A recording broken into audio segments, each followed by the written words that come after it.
Un réel plaisir donc de passer encore une fois de plus vous dire bonjour. Hier, ça faisait une semaine exactement que l'incident est arrivé.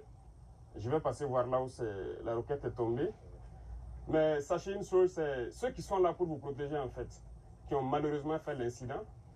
Parce que vous les voyez postés autour, ils vous fatiguent beaucoup sûrement ces derniers temps chaque matin. Parce qu'ils ont renforcé la sécurité depuis plusieurs mois, qui amène à beaucoup de fouilles et de désagréments. Mais c'est pour vous. C'est pour que quelqu'un ne puisse pas venir vous faire du mal ici parce que vous êtes très important, c'est un lieu stratégique. C'est dans le cadre de leurs élèves que, en voulant vérifier un certain nombre de choses, malheureusement, donc quelqu'un a fait partir le coup. Et ceux-là qui étaient à côté là-bas et celui qui a actionné ont été blessés aussi. Donc ils ont été transportés à Yalgado ce jour-là. Dieu merci, ils ont quitté Yalgado. Avec quelques séquelles, bien sûr, parce que la roquette, ça ne pardonne pas, notamment au niveau de la main. Malheureusement, la roquette s'est dirigée dans la cour de la RTV ici. Et on peut rendre encore grâce à Dieu parce qu'il n'y a pas eu de victimes en tant que telles. Il y a eu 2 blessés pris en charge par l'infirmerie de la présidence. Immédiatement, l'aide de camp après le conseil a pu venir aussi constater les dégâts et me rendre compte donc de la situation des blessés qui était stable. J'espère qu'ils vont encore mieux. En tant que civil, c'est normal. Le traumatisme, vous n'avez jamais entendu une roquette détonée à côté, encore que vous soyez comme une cible, ça se comprend. On a mis en place une équipe de psychologues pour essayer de prendre en charge notamment ces 2 blessés-là et tout le personnel. Ce n'est pas fait à dessein contre vous. Voilà, c'est juste un incident, ça arrive.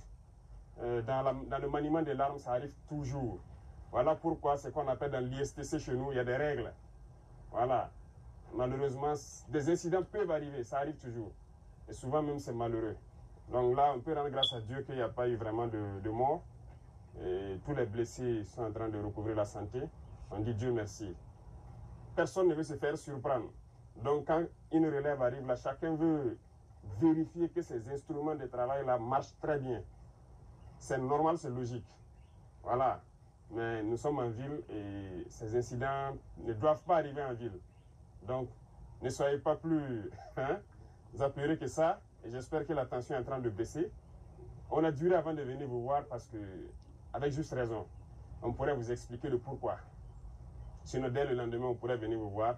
Mais on a fait sciemment et je pense que vous comprendrez. Voilà, vous aurez l'occasion de poser vos questions éventuellement et qu'on pourrait répondre. On va causer à bâton rompu pour vous déstresser un peu parce que depuis là, je vois qu'il y a tellement d'informations qui fusent de partout.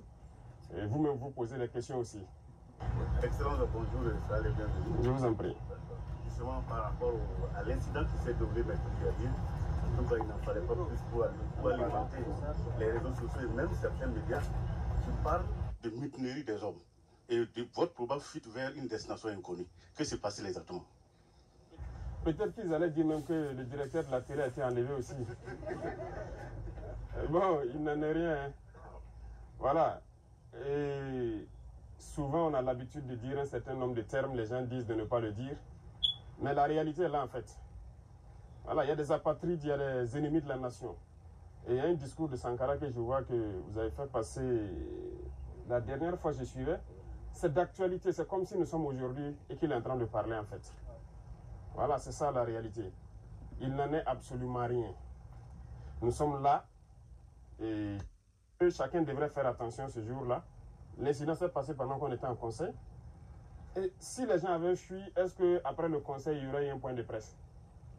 Il y a eu un point de presse, non? Mais comme ils ont l'habitude de mentir, comme ils respirent, ils essaient d'embobiner les gens. Ces individus-là, il ne faut pas les écouter. Hein. Ils veulent distraire les gens. C'est rien d'important. Nous, on ne fuit pas.